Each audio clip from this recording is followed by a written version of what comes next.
You are welcome back. Now, yesterday we met our first 4 contestants in our TV home cook competition. Today we're going to meet the final 4. Yes, they've gone through the application process. They're currently being mentored by Tricia Lewis, who's showing them the ropes. And now it's time for us to get to meet them. The first of our contestants joining us today, Gerald Daniels. Great to meet you. Lovely to have you with us. Tell us, when you're not cooking, what do you do during the day? What's the day job?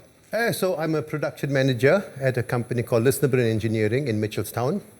I hope everybody is working and not watching the show right now. Well, you can't ask for everybody to be working when you're here with us, but talking about cooking, where did your love of cooking come from? I started off quite young because my mum was quite a slave driver. So she pushed us into the kitchen and made us cook, but then eventually developed into loving it and making an adventure out of it. And then actually when COVID happened, it just blew up because we used to like going out as a family, just 3 of us, my wife and my daughter and I. Yeah. And then when we couldn't go out, we wanted to have similar food at home. Yeah. And that's where it just blew up from there. And have you followed in your mother's footsteps in that way? Do you encourage your daughter into the kitchen as well? I do. She's cooked a few things already. She's made some curry, she's made lasagna and stuff, so she's good in the kitchen. Yeah. Well, talking about cooking at home, we can see here what you made for us as part of the application process.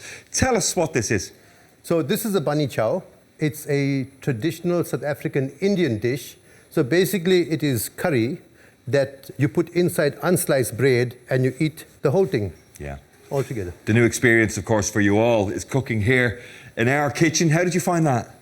You know, at the start it was a bit daunting because the cameras and all that, and also the timer as well. Yeah. But as we got into it, it was a little bit more easy. I thought cooks were always good at dealing with time, how long things stay in the oven for. Listen, I know you're hoping to make the semi-final. If you do make that semi-final, what have you got planned for us? Okay, I have something good planned. I didn't want to do something stereotypical and say, okay, he's Indian, is going to make curry again. So I went for the ramen option. Lovely. And I was going to do ramen 3 ways. But then, you know, like I was saying earlier on, with the cost of living and the fuel prices, I had to make it ramen 2 ways. Yeah. You know, so the 2 ways are going to be just the ramen as a base, and then I'm going to do a slow-cooked beef short rib, hopefully falling off the bone as one of the toppings, and then on the other one will be a chili garlic prawn fried in the pan. But they sound absolutely fabulous. Gerald Daniels, the 5th of our 8 contestants. We met the first 4 yesterday. And Maura, you've got contestant number 6 joining you. I do. And Gerard, if you don't make it through, you can always combine stand-up comedy, stand-up definitely with cooking, because you are a very, very funny guy. Mehénagus Margaret Chavi Managori.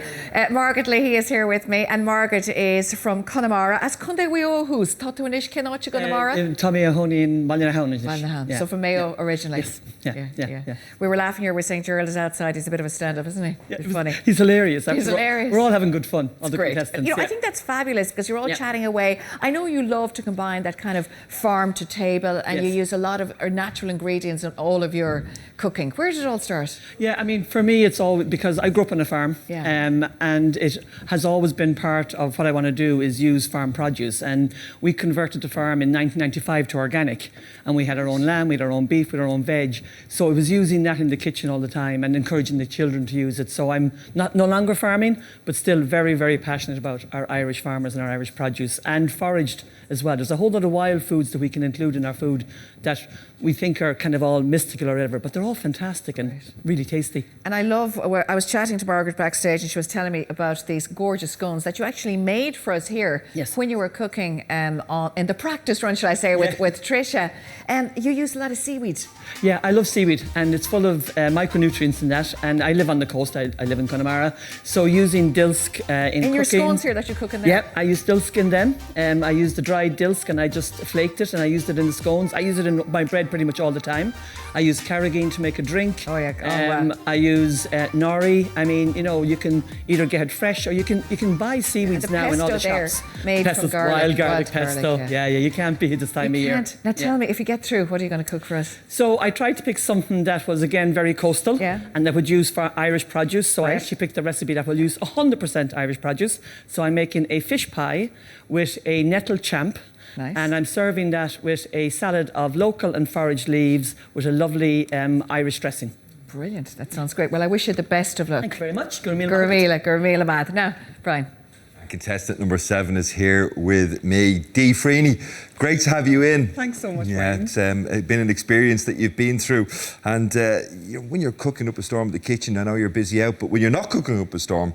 I'm still busy out. So go on, tell us what keeps you busy. So I'm, professionally, I'm an adult educator with Mayo College of Further Education, and as well as that, I'm a mom to 2 beautiful girls, and I have a lovely husband as well. Are you a mum to him as well, sort of? Maybe a little bit. No, not really. No, he's great. So I have a celiac daughter, Anna, and Erin is my other daughter, and Anna's the celiac, and she is the basis of all of my gluten-free cooking. Yeah, I'm sure they're both looking in today, yes, excited, probably watching waving at at the TV. But was that a journey for you to go on as a family to understand more about cooking and to learn about celiac Definitely. problems? It started off as a real big challenge, obviously. She was diagnosed when she was 5, so Right. what's started as a challenge has now really turned into a passion, because I love it. And if the whole family embraced that Absolutely. change of cooking? Everybody's gluten-free, yeah. Everything we do is gluten-free. Yeah, well, of course, the big experience that you've been through already was the day coming up to see us to have a play around, let's call it for now, in the kitchen here in the Today studio. What was that like It for was you as a amazing. family? I absolutely loved every minute of it. Right. It was such a great experience. We loved it. Absolutely loved it. You're the first contestant, I think, that's actually talked about loving that experience so far. Were there no nerves at all? I was so nervous for the week leading up to it, but when I came in here, Trisha made me feel so at home. She's great, isn't she? She's great, and we just had such crack between us, and I was actually fine. I couldn't believe it. Do you think you'll still be fine when you're cooking under pressure? Hopefully. Yeah, I'm sure you Hopefully will. I'll make it that far. Talking Brian. about the cooking under pressure, tell us, what are you hoping to cook for us should you get there? So, another gluten-free, celiac-friendly dish. It's a hot honey salmon. Yeah. And that's going to have gluten-free soy, gluten-free oyster sauce, and then I'm going to serve it with a garlic tender stem. Yeah, well, if it looks half as good as the brownies that you cooked Thanks to so begin much. with, I'm sure it'll be fabulous, sir. 7th contestant in our home cooking competition, Dee Freney. Maura, you've got our final contestant Yes, with you. yes, I do, Brian. Thank you. Kay Lehane is our final contestant. Kay, lovely to have you with us. Thank you. Brilliant. Lovely You're a to be primary here. school teacher, I believe. Yes, I am. That's part of my job anyway. And then mum of 5 altogether as well at home. So My it's goodness. busy. Very busy. You have a communion, is it coming up as We well? do this Saturday, and I was asked earlier, will I be cooking for it? And absolutely not. I wouldn't either, seriously. Not this weekend. No, Yeah, take no. a break from it. Well, now. I suppose with the kids and all that, you know, it's great to be able to cook lovely, healthy food for them. Yeah. And tasty food as well. That's a challenge, isn't it, with children? That's it, and they're great though to get involved, and I suppose it's that kind of heart of the home, the kitchen really, bringing them around the table in the evening time, getting a chance to actually chat and hear about their day, and you know they're good to get involved and try different things as well. Now, you made the most fabulous pavlova. I think a very brave thing to cook when you were being tested in our kitchen with Trisha, because a pavlova can go wrong, because obviously it has to rise up and all that. Were you nervous at all? Just the same as Dee was saying earlier, Yeah. nervous in the week coming up to it, but I suppose pavlova is kind of surprisingly simple, like Yeah. the technique, it's about everything, you know, so it worked out well, I think, in the end, thankfully. Looked delicious. And of course, Trisha took care of you, which is lovely. She was amazing. She was really, really She fantastic. really is. Now, if you get back, if you get through, Yes. what are you going to cook? Fingers crossed. Well, I'm going to go with a savoury option this time. Right. Crispy pan-fried chicken supreme, and a Nice. creamy white wine and mushroom sauce, and some crispy baby potatoes as well. Oh, that sounds delicious. Well, I wish you the best of luck. Thank you. Absolutely. It's tough. It's tough. It's not easy. We've met all of our 8 TV home cooks now. They're all the hopefuls, but they're hopefully going to get through. 4 will go through, and of course, it's up to you. We've had over 100 videos sent in to us from cooks all over the country wanting to be part of our competition. So thank you all for those as well. But if you want to vote, or hopefully you will want to vote for the 4 that you want to see cooking live in our semi-final, scan the QR code that's on screen now, or else you can pop onto rte.ie/TV Home Cook. Yeah, that's right. We've made it really simple for you because everything you need is all in one place.